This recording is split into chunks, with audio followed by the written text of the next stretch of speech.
Single parenting isn't easy. We understand. Most parents don't plan to go it alone, but you can still make the most of this journey for your children and yourself. In fact, if you and your family are on that journey, this podcast is for you. Welcome to the Single Parent Advocate community and to our podcast. And here are your hosts, single parent founder Stacy Poitras, and broadcast journalist, single dad and friend, Daryl Moody. Hello, welcome back to the Single Parent Advocate podcast. I am Daryl Moody, joining you once again from my home studios here in Orlando. Stacy is in those beautiful Single Parent Advocate studios there in Dallas. The fine folks there at VentureX Louisville, the Realm at Castle Hills. Stacy, how are you doing today? I'm doing great. It is fall in Texas. It's cooling off and it's been so great. Little rain over the weekend. It was good. Yeah, it's been nice here too. And by that I mean like highs around 90 and lows around 70 with no rain. That's a break for us. We'll take that. It's fall in Absolutely. Florida. And the greens are beautiful out there. All the fall colors of green. Yep. Greens and yellows and, well, not quite yellows and browns here yet. We're still just kind of shades of green too. Exactly. So Stacy, bring us up to speed on singleparentadvocate.org. What have you guys been up to this week? And what have we been doing? We are busy elves. We are registering families for Thanksgiving. We're making our list and checking it twice, making sure that the families that are here, signed up for our legacy programs are getting signed up so that we can bless them and their kids for Thanksgiving and Christmas. We decided this year that we're going to go ahead and have a Christmas parade again, which, we were really looking forward to maybe having the families in person, but the volunteers and people that are doing the planning kind of just really wanted to err on the side of caution. And so we're going to be putting together a Christmas parade again, and then maybe we'll have a big Zoom party one more year just to make sure we keep us and our kiddos safe. I know everybody's probably so sick of Zoom, but whenever we get everybody together, it's fun. And we can always welcome people in from our social media channels that want to join whenever we have those. And so I think it'll be really good. And we're just really in planning phases and just making sure we have that all together.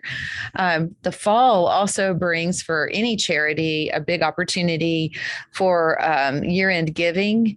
And so, I'm really putting the call out to anybody who would consider our organization and community for support, to they go to singleparentadvocate.org and donate there, or they could find us on GuideStar, and just consider us and single families for your year-end gifts. Awesome. Singleparentadvocate.org. Again, you're also on Facebook, Instagram. Are you on Twitter? We're on Twitter. Yep. On Twitter as well. Single Parent Advocate. Awesome. And YouTube, which is where you'll find LinkedIn. The show every week, and LinkedIn as well. So many different places to connect. So very many different places. I want to create an app one day, like where we could have the Single Parent Advocate app and, have all the resources that we recommend and maybe, a few other things. That's going to be like a long-term goal for me, maybe, toward the back half of 2022, as we kind of turn the corner. We're going to be updating the website soon and doing, some, how when you're a business, you every now and then you just have to update the website or update, certain procedures and things that you're doing. So I'm working toward getting that in the budget. So maybe we could have a community app where everybody can just join in there. It'd be fun. Awesome. Stay tuned for that. So with the show this week, so many times I use this for my own personal benefit, just kind of talking about the different trials and tribulations that I go through in my life as a single parent. And I'm going through one right now that you've experienced, and I'm sure many of our viewers and listeners have experienced too. And that is losing a job. After 8.5 years with Cox Media Group on WDBO here in Orlando, they laid me off effective October 1st. And it was actually me and two other people from the radio station. And then two other people who were going to be laid off ended up quitting on their own because we knew this was coming, because none of this stuff, happens by surprise. You can definitely see it coming. And it's just the way the business is. It's radio. Cox Media Group is no longer a family-owned company. It was sold to a hedge fund a few years ago, and hedge funds like to be profitable. And unfortunately, in this environment where we find ourselves in the midst of the pandemic and the revenue shortfalls that media companies all over the country are dealing with, they let me go. But I was lucky; they gave me a decent severance package, so I don't have to immediately just jump at the next job that I can find. But a lot of people aren't that lucky. So we want to talk about the different resources that you've found in your travels. That we can share with folks to talk to the kind of give them some resources to use if they're in the same boat. So when you put together your resource page on singleparentadvocate.org, tell me, Stacy, how did you find out these different sources? Well, first and foremost, I would say when I lost a job, it felt like I lost a family. I also, worked in the media, and I worked, 40 to 60 hours a week for 5 to 7 years at a time, and it was, it was almost, Daryl, it was almost like a death in the family for me. I took it so personally, and lots of emotions around that. Can I ask you before we dig into facts and figures, how are you doing with the whole? Well, like I said, I knew this was coming back in April, so I've been expecting it. And the company that I worked for, we were hit with a ransomware attack back in June and basically taken offline completely, lost all of our computers. It was like doing the news back in 1960. We were literally printing up scripts, reading it off paper. And my company went through a really tough time over the last 3+ months. So even though I knew this was coming, all of that stuff, and we had 2 people leave, I had kind of shifted my focus to more of an anchor's position as opposed to a reporter's position. I was anchoring all the midday newscasts. And I will admit, I had thought that I had done enough to insulate myself from the layoffs, even though I knew they were coming. So, I've been laid off before. I will admit, in 15 years in radio, this is the first time I've ever lost a job. It's the first time I've ever been laid off in radio. So there is obviously, why me? There is that kind of feeling. Of course. But all I've ever known of the media is fear and pestilence and famine and layoffs and people struggling. And I've had multiple jobs the whole time I've been in this godforsaken business. So if I'm being honest with you, Stacy, I'm excited about an opportunity to take the next step in my career. And if that means leaving radio altogether, then so be it. I've been applying to jobs in TV newsrooms here in Orlando, but I'm also open to going and being somebody's spokesperson. I'm open to just, using what I've learned on my side of the media and going to the other side and using it for a company or an organization or even a city or a municipality. So,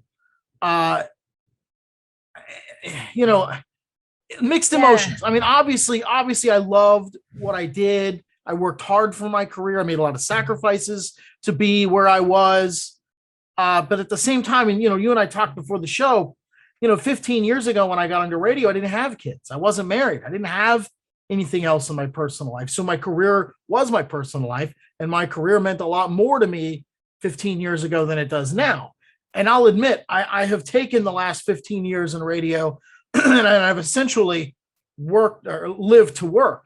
And now that I have 2 kids and I want to spend more time with them and I want to enjoy them, I would love to be in a position where I can just work to live instead of living to work. For so long, my career was essentially how I identified myself. And now that's changed. So, I just don't know that I'd be willing to make the same sacrifices to get a radio job or to stay in radio as I did back then. So, obviously I'm sad. Obviously I'm bitter, but at the same time, I'm also excited for what comes next. Well, I think you hit a nail on the head there about bitterness and sadness. And there's definitely like an emotional response to the loss. Like, and that's where I started, because you were asking me about how did I come about putting the resources on singleparentadvocate.org's resource tab. Where did that come from? And it came at that time in 2008, 2009, when I had gotten laid off. I had worked at a company called Blair Television for most of my career. I was left breathless. I was very emotional.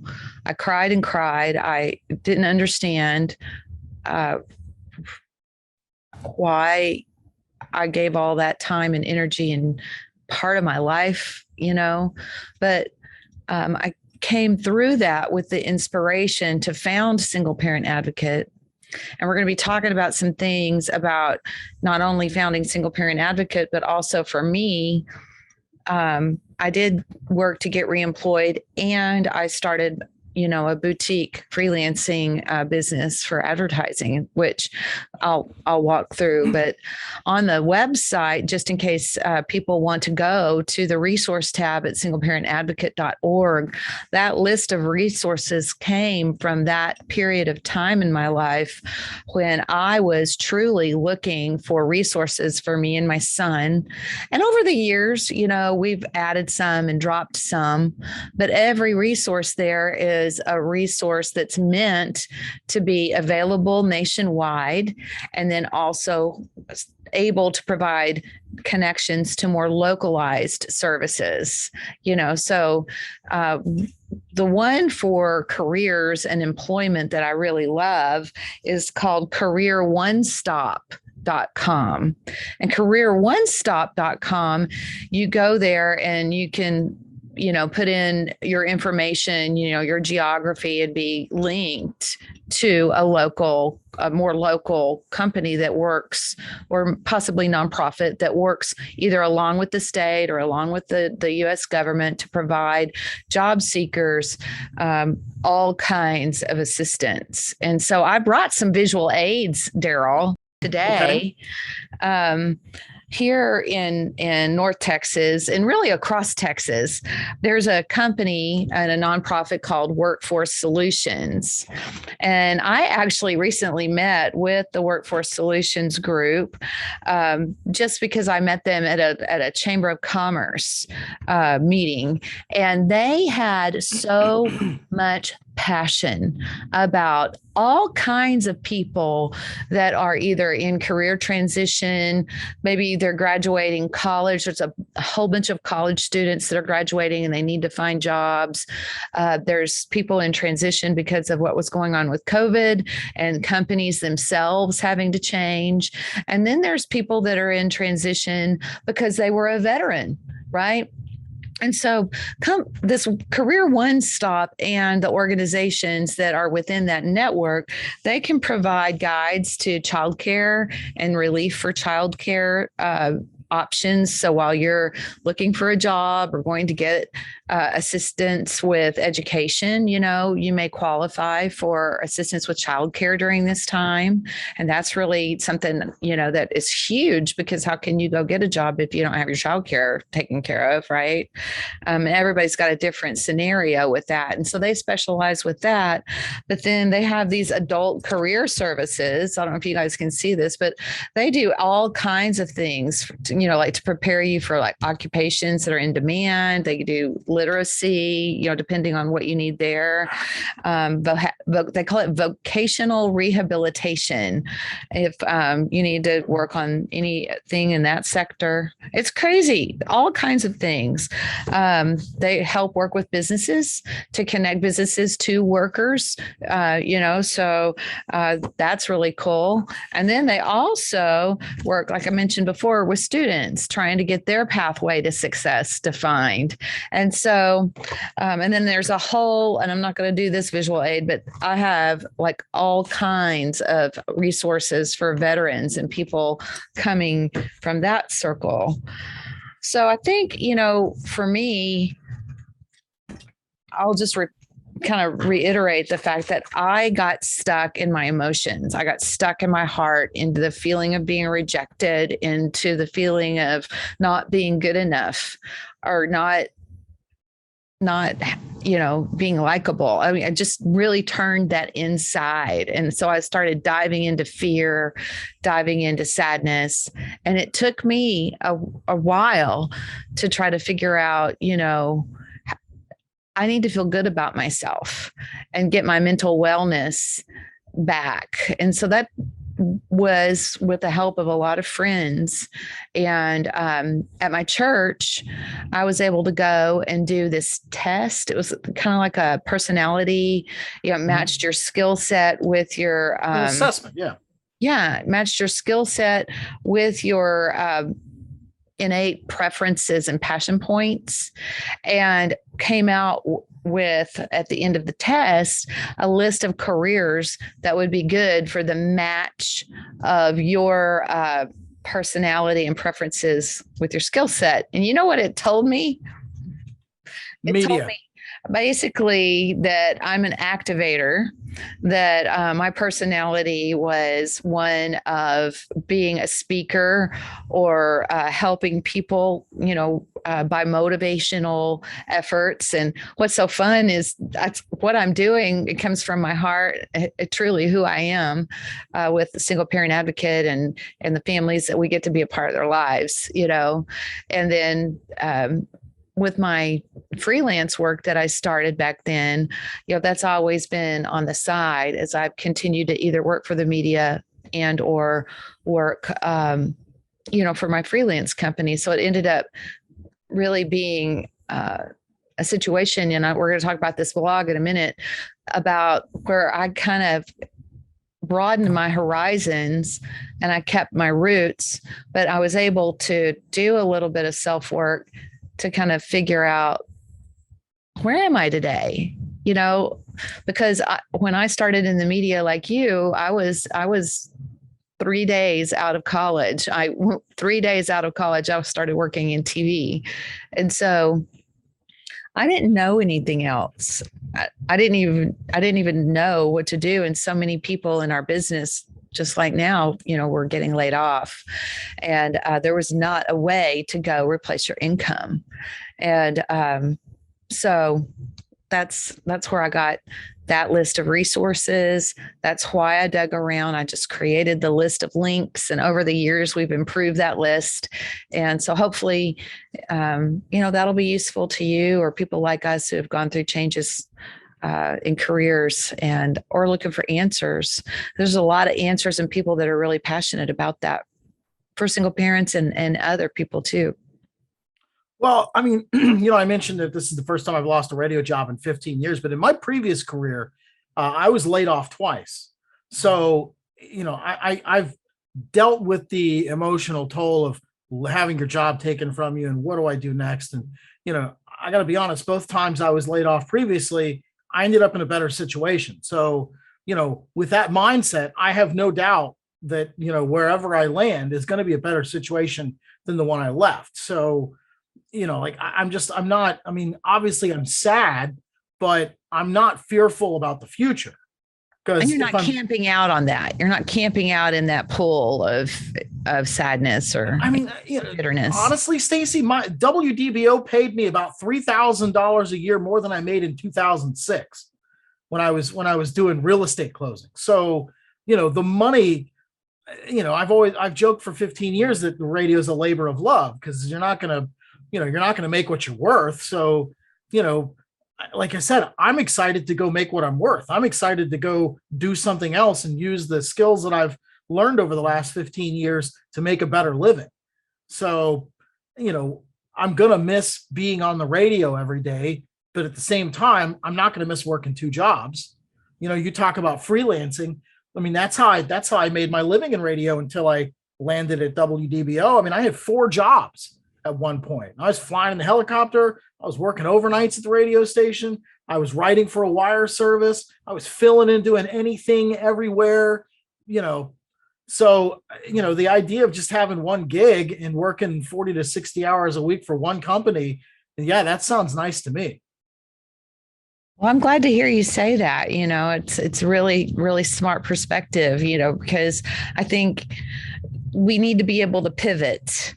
Like the economy changes. I had a manager tell me one time, she said, Stacey, if you can't manage change, like if you can't cope with things changing, you are not going to be able to work here.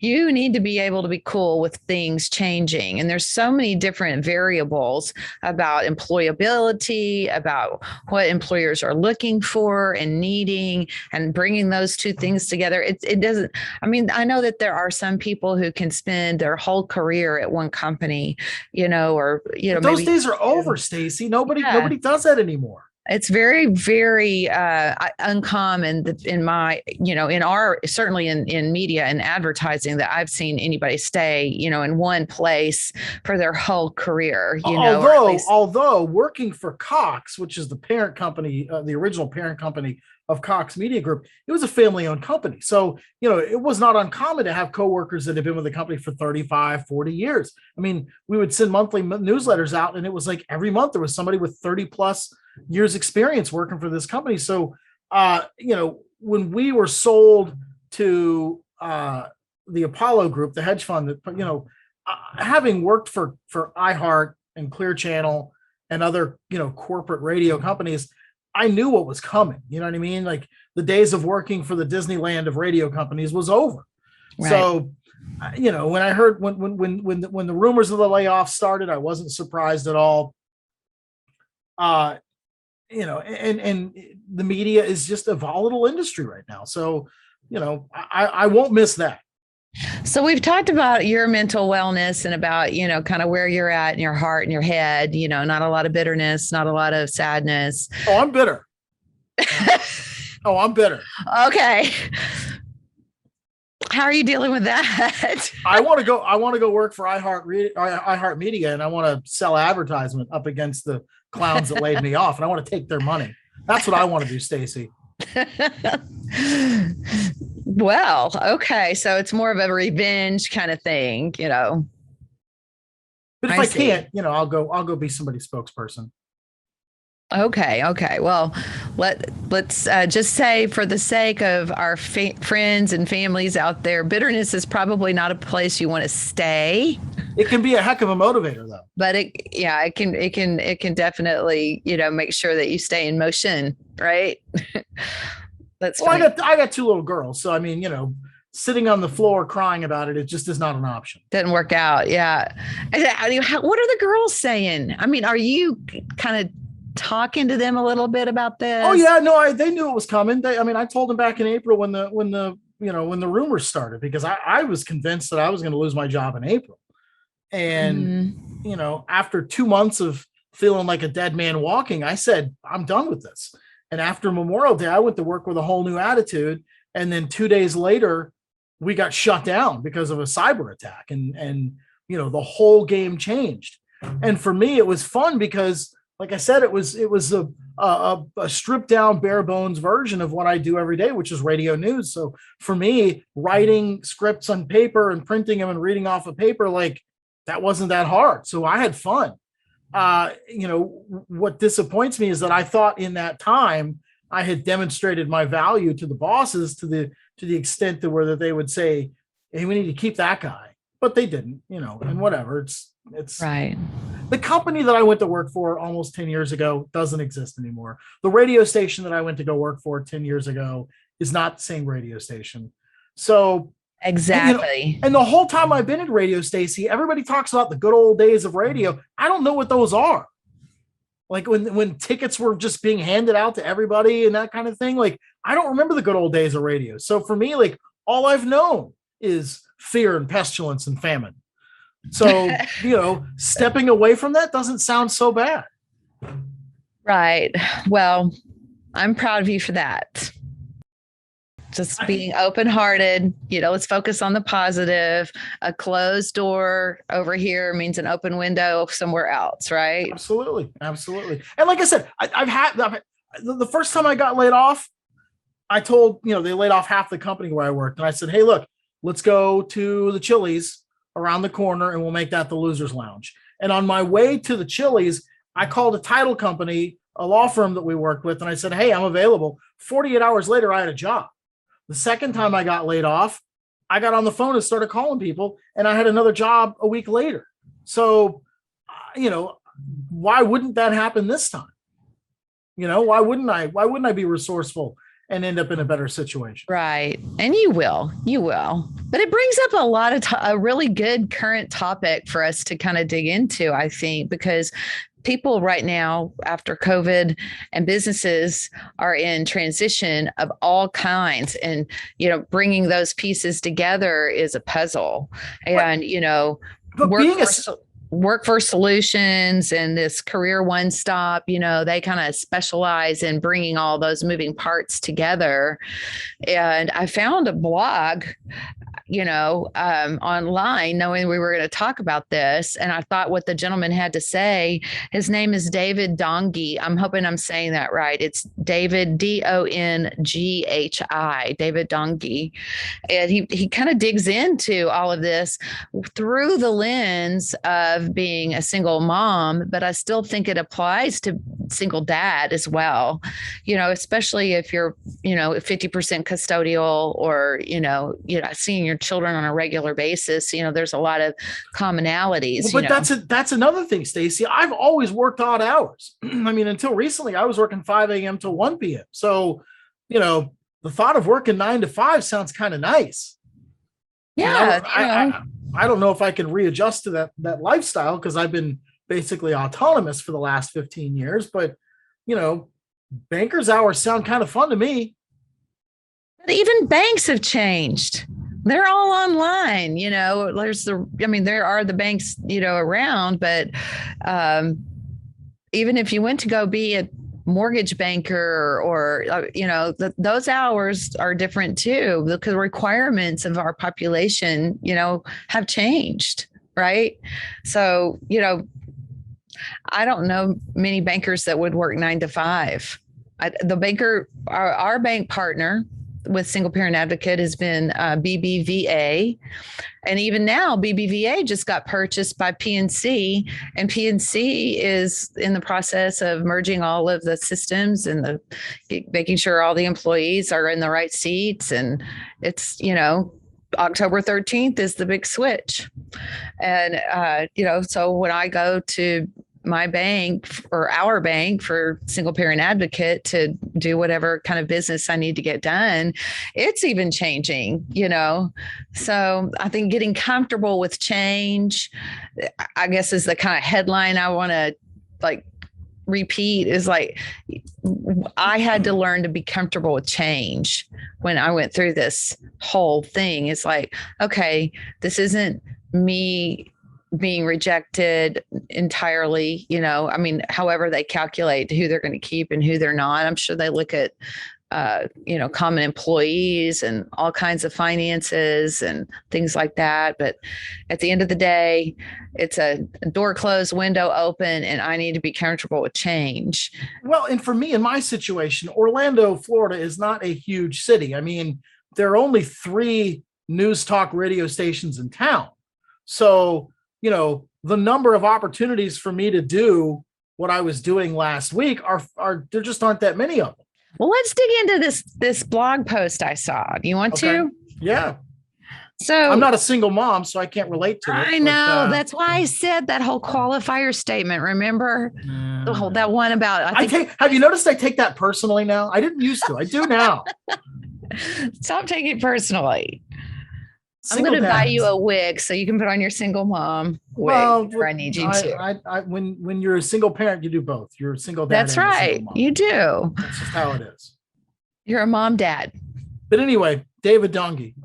Okay, David Dongi. So he has this article, and he wrote a perspective. I don't usually look at the world population of children being raised by single parents, but he has that figure in the article, and it talks about 23 billion, or I'm sorry, 2.3 billion children being raised in single parent homes across the world economy. He calculated that to be about 14% of the world's population of children being raised in single parent homes. So this dynamic of trying to find a work-life balance for a single head of household with children is, something that affects the world economy, and so the second thing, being open to change, the second thing I thought would be really good to talk about is to realize, even in this transition, even though you feel alone a lot of times, you're really not. You're not alone. This is something that lots of people navigate day in and day out. And contacting a Workforce Solutions or a Career One Stop is a great place to start. And that's what he talked about, was identifying your resources as a step one. Identify your resources and apply for whatever assistance you can qualify for. And so, like you had talked about how you had gotten an exit plan that left you some ramp time to go ahead and look for a job, cover you for now, kind of a thing. But it doesn't mean you need to sit on your laurels and let that run out. No. You need to go ahead and start finding out your resources and, try to figure out, what good could look like, because you don't know if you don't ask, right? And you don't get help if you don't ask, right? And so, resources like this are really important. And I hope that I can, get your feedback on that Career One Stop thing sometime, Daryl. But the next thing he talked about was cultivating a network of support.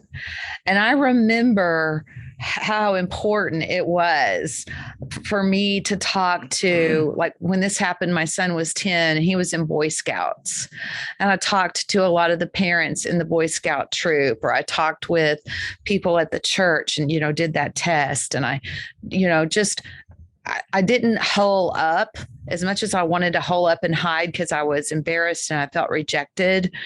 I went ahead and I was transparent, even if I was messy. I got out and I went to networking meetings. I remember I went to a speech by an area gentleman who I love. He was a reporter at KDFW, which was the Fox affiliate here, Fox 4. And his name is Jeff Crilly. And Jeff Crilly would do these workshops. He had written a book on how to do your own PR. And so he was speaking, and I got to go to hear Jeff Crilly speak about, getting press for yourself or your company. And that ended up being a magical meeting for me and for Single Parent Advocate, in that, we got help to form Single Parent Advocate right there in that room. And when I told my story, and Daryl, it wasn't like, okay, Stacy wants to go up and speak. It was like, no, Jeff, I don't want to speak. Just, pass the mic, please. And then he said, no, we're going to call you up. But I'm like, oh. And so I told them, as a single parent, what I was going through, that, I was scared to death. And then I had done step one, identify and apply for whatever resources. And I kept getting rejected. And I got rejected and I got rejected. And I felt like, okay, I'm a deadbeat and there's no help for me, But you're not enough of a deadbeat to qualify for all the services. And so then, that led to businesses saying they wanted to help. And, a wonderful, our very first board president, Bill Wallace from Success North Dallas, he said, I want to help. And, they had a reporter there. Her name was Kim Fisher, and Kim Fisher came up and I said, I don't really know how to tell my story. I don't want to tell my story. And the tears started flowing. And she said, well, what if we just ask some questions and you be honest with everybody? And I was like, okay. And so, she asked questions, and I'm starting to tear up now. I would cry and talk about how, I don't know why I keep getting rejected, and I didn't really want to be in these shoes. And I know that there's a lot of other people, a lot of other single parents and their kids in these shoes, where we have to take care of our kids. And how's this going to come together? And where am I seeing the gaps? And at the end of the talk, the whole room stood up, and it just meant the world to me. And, I want everybody to know that when you raise your hand authentically and vulnerably in my life, it has shown to be very, very, not my first nature, not something I feel like, all great about myself, but at the same time, that humility and that honesty has resonated really well. And usually there's someone around you who will say, I want to help. And so that's part of building a network, whether you go to your chamber of commerce or you go to, a workforce solutions or your church or to a networking place where you can just show up and say, I don't have a business card. Or maybe you make a temporary business card on Vistaprint and you say, I am in transition and my job is finding a job. And I'd love to learn about, you and what you do. And maybe we could have a one-on-one and talk about, what's out there in my area. It's just taking that one step out the door and being authentic and going, you know what? I'm going to work on this. I'm going to work on me. I'm going to work on contributing to my community and to my household.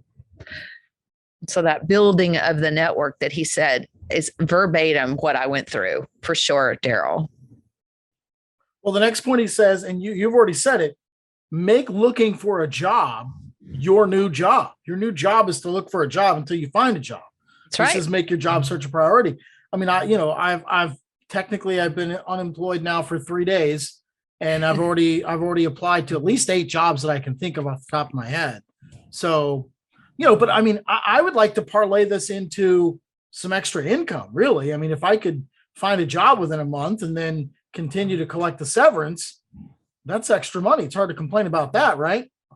Well, we all need a break periodically. And, that's what the severance is for. Right. It's to build a bridge from one point, for you from one point to another. And, that's, yeah, I'm just not comfortable with, because one of my coworkers is going to take the entire month off. They're going to take a month off and go visit family. And yeah, I just, to me, I can't do nothing for a month.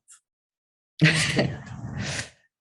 Those poor girls will go crazy with you going crazy, though. You got to kind of keep it under control. Yeah, exactly. And I don't want to do that to them. You know what I mean? I'm high maintenance as it is. I can only imagine if after a few weeks I'm bouncing off the walls, because I've got cabin fever. So I don't want to do that to them. But I think what he meant by that is, keep your routine, if Monday through Friday, 9 to 5, go ahead and put on, maybe, like an attire that you would feel comfortable, you feel presentable, you feel like you're going to work. Maybe you go to the library, maybe you go like to a facility like Venture X right here at Venture X, Castle Hills, the Realm, Louisville. You can come here in the community area and pull out your laptop, and there's tables and places to work with your Wi-Fi and all of that. And it kind of creates that same kind of a routine, a place to go, I'll tell you what, though, Stacey, if one more person says, oh, you can work from home. I mean, I've done freelance reporting for the last 10 years. So I've worked from home for 10 years. Like, I would much rather go to an office. So people, they get all excited and go, oh, but you could work from home. I'm like, I don't want to work from home. I want to go sit at a desk in an office. Well, there's all this whole, I'm sorry, my eyes are watering from, getting all emotional a minute ago. What happened was, to me, though, there's this whole trend for laptop lifestyle. Laptop lifestyle for people is not just from home. It's from these places like Venture X, where you can bring your laptop, you can plug in, you can be part of a business community, and they have networking meetings, they have parties, they have, a gym downstairs and a place to put your lunch in the refrigerator. Sure. It's like a place to work, and, for $99 a month, if that's within your means, you can go to a place like this and plug in your laptop and actually look for jobs while you're in that kind of environment, which is huge. It's huge for me, for my personality. Because I have my office at home as well, and I work from there and kind of go back and forth. And then whenever I need to be at a studio doing videos or whatever, then I'm on location or I'm in the studio. And so I think where he was headed with this is whatever your work normal is or was, try to maintain that schedule, and make those hours your job hunting hour, because your job now is to find a job and keep the kids' routines as much as you possibly can consistent, because it's going to be scary for them to watch you and your family go through a transition like that. And the more normal you can keep it, the better, the more routine, and certainly one of the things that you need to do is to maybe, if you had, half a day on Friday or half a day on Monday where you could come in late or leave early, periodically, or you want to duck out and go to a networking meeting to see, if you can meet some new people, those things are still equal to working, right? And so, whatever that looks like, do it. Do it and be serious about it and be regular and consistent. If you worked out, whatever your workout schedule was, maybe you can't keep your gym membership, but maybe you could go to a rec center, or you could ride your bike, or you could take a walk, or, you could do YouTube exercises on YouTube, whatever that routine is, try to keep it if at all possible, even though you might have to adapt it a little bit. Mm-hmm. One of the other things it says here is to take care of yourself. Self-care, like you said, go to the gym. If that's where you decompress every day, make sure and do that. I think we all react to stress differently, and taking care of yourself, maybe, okay, so I don't have to get up to go to work in the morning. So I'm going to stay up, a little or a lot later than maybe I would have, binge watching something, or I'm going to not worry so much about what I'm eating. I'm going to take this time to treat myself with some stuff that might not be so healthy, and it takes some time to recover from all of the things that, look at what COVID did to us. All of us have been at home and we've all been, not always getting the activity, the movement, our eating, we've been comfort fooding ourselves to death. I know I have. I'm 9 pounds down though. 9 more to go.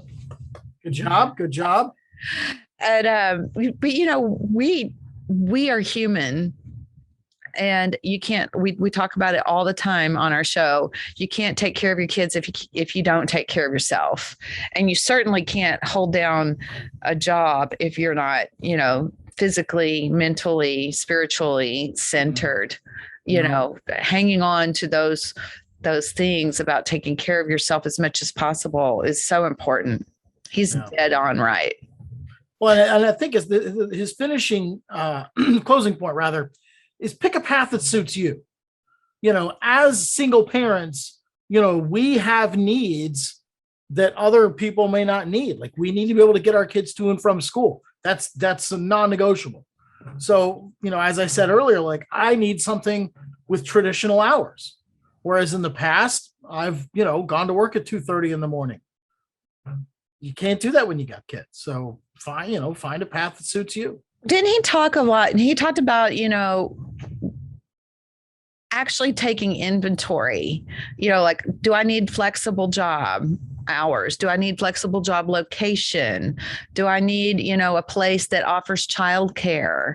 Am I looking for remote work, or am I looking for, part remote, part in person? Am I looking for what else?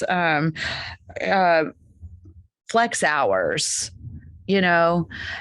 all these things, like, and then being able to work with a one-stop career place, and have all of that kind of buttoned down. Like, what's your wish list? What's that thing that's going to make your family, operate well, and then working within that to get as close as possible. I loved what he said about taking a course, like maybe there's a certification course. Like, I'm a digital marketer and I love digital media, and I have to take a course periodically to make sure that I am. Well, the technology's changing so often. Mm-hmm. Yes. And even if you're working in video or media of any kind, there's always something new, the latest and greatest, whether it's, streaming or reporting or things like that. And certainly other business verticals have that kind of continuing education, skill brush ups that are required and certifications. But yeah, and there's other things like Google. On Google, you can go and become a Google certified person. And of course, a lot of the colleges and schools already have our students coming up with the Google Suite, so get Google Suite certified, get Microsoft training, what can you do? Maybe dig into some areas that maybe are just interests, like, learn to paint, learn social media, learn, other skills. There's so many different things you can learn. And curiosity is really, really important. Curiosity and being willing to learn is part of doing a good job. Most jobs that I've ever seen is genuinely, learning something new. Because if you're not learning, you're kind of moving backwards these days, don't you think? Of course, absolutely. Yeah. But he mentioned that, and then he also mentioned picking up some freelance work.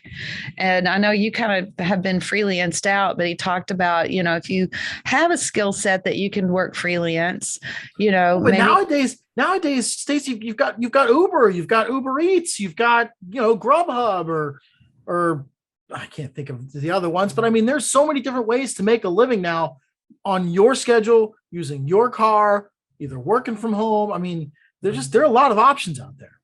Yeah. And he mentioned like Upwork. You could create, there's an Elance website that has one freelancer. He said Craigslist still populates a lot of freelance people that are providing services. I mean, this is a 3-year-old article. I mean, there's new technologies out, Oh yeah, but but it's all kind of still there, right? And then what's going to happen is, I think there was Fiverr. Have you ever heard of Fiverr? I've heard of Fiverr. Fiverr's out there, for people, even administration jobs, So I think, a lot of times people get stuck in, okay, this is the way it's got to look, and this is what I got to do. And we just have to kind of bust out of that. We have to bust out of that whole, it's got to be in this box in order for it to work. And just open it up and dig into some new things.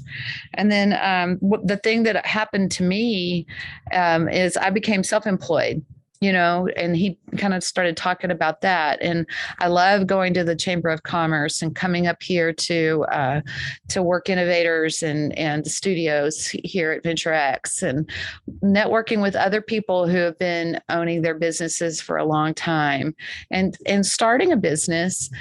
It may be that you start a business and have to work part-time but kind of look at that path as a real option, because there's so many different entrepreneurial paths you could take to work for yourself and make a living and have a lot more flexibility for your family and your kids and yourself, really.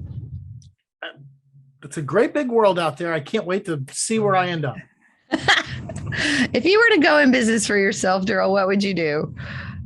Man, I came up with an idea, and this was kind of born out of my freelance work. Contact radio stations and say, okay, you don't have a newsroom staff.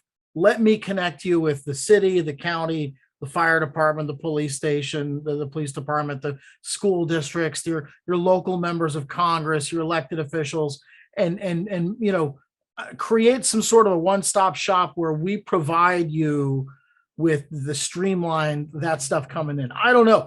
My father was an electrical contractor. I was raised by self-employed parents. And I'll be honest, I saw my dad struggle, and my dad died with nothing. So for me, like, self-employed was not really, it wasn't something that I even considered. I wanted to go to college and take a more traditional career path. But the older I get, the more my old man's advice makes sense. Don't work for someone else. Work for yourself. So Or some combination thereof, right? well, I could start a production company. I mean, I haven't asked if I can have my podcast back. Not in the Mood with Daryl Moody, still available on Spotify, Odyssey, Google, all those places. Yeah, I mean, I may relaunch Not in the Mood. Who knows? I don't know, but I mean, I have such a bad taste in my mouth, Stacy, about the media. Like, I really would be at peace with never being on the radio again. Well, you're not alone. There's been a lot of good and bad. There is good reporting in the world. It really is. But there's been a lot of bad reporting, and there's a lot of reticence about, what's real and what's not, and how do we, communicate information that's truthful, that serves the public and keeps everybody informed and feeling good, right? It's been a very confusing season, and I can see why you would kind of want to get away from that, honestly. It's been 15 years since I've had a 9-to-5 desk job, and I would go back. I don't know how well I will adapt to being in that environment again, but I'm certainly receptive to it. Well, I have, one last thing. Of course, everybody's looking for financial stability, right? We want to be financially stable. We want to be financially whole. And I would just say, from my business training that I went through, learning to kind of be more of an entrepreneur, which is a path that I took so I could be here with you, here with all the single parents. My coach, her name is Marla Diane. She's amazing. And she taught me to welcome income from multiple channels. Always, have a good money relationship. Make sure that money relationship is prioritized and that it's really, really, really a good. But I did the freelancer's lifestyle. I did that for, the first 5 years I was in radio. So I don't know being welcome to multiple channels. It doesn't necessarily mean just a job or just a project or multiple projects. It can be investment income. It can be all different kinds of channels. And when I broaden my mind to think about, okay, I'm going to look at income no matter how it comes to me, right? And that's going to be a measure of how I'm making my ends meet. It has opened me up to so much. And I would just leave you with that is, whatever income that you're able to create, however, it's still good income. You can still buy groceries with that. And also, build a future for you and your kids that's satisfying and have a good bank of happy memories and being secure. Well, like I said, I feel like I've spent the last 15 years living to work. I'd like to refocus my priorities on spending time with my kids. So, as long as I can find something where I can live comfortably and I can meet my kids' needs, I want to focus on them because they're only getting older, and I'm going to blink and they're going to be gone. Well, they won't be completely gone. Well, they could be in Hawaii. Change. It changes. Yeah, no, it does. It changes. And that's a whole nother transition and talk.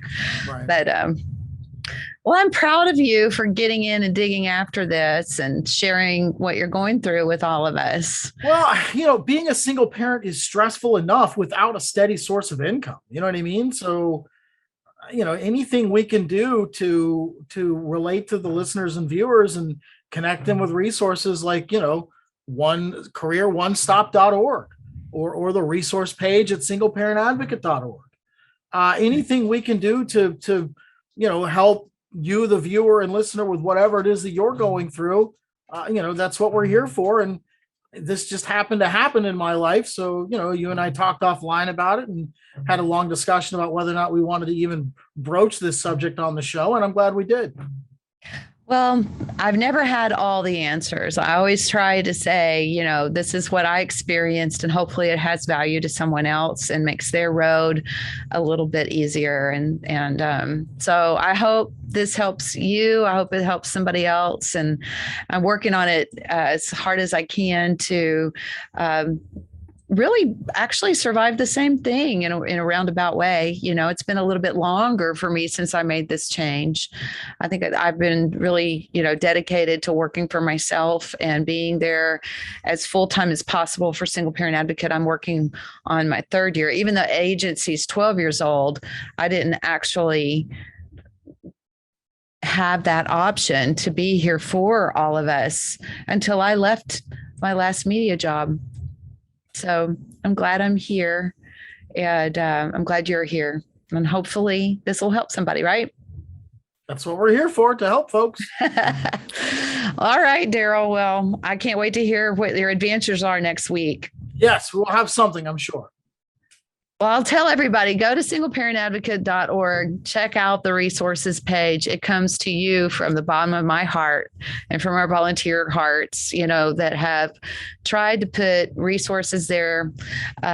These working resources that are available are robust, and they're there for students, parents, people that are in some kind of transition, and they're there for our kids, even all the way down to trying to figure out childcare solutions so that we can provide for our kids and ourselves. And I wish you the best of luck, Daryl, and we'll see you guys next week. All right.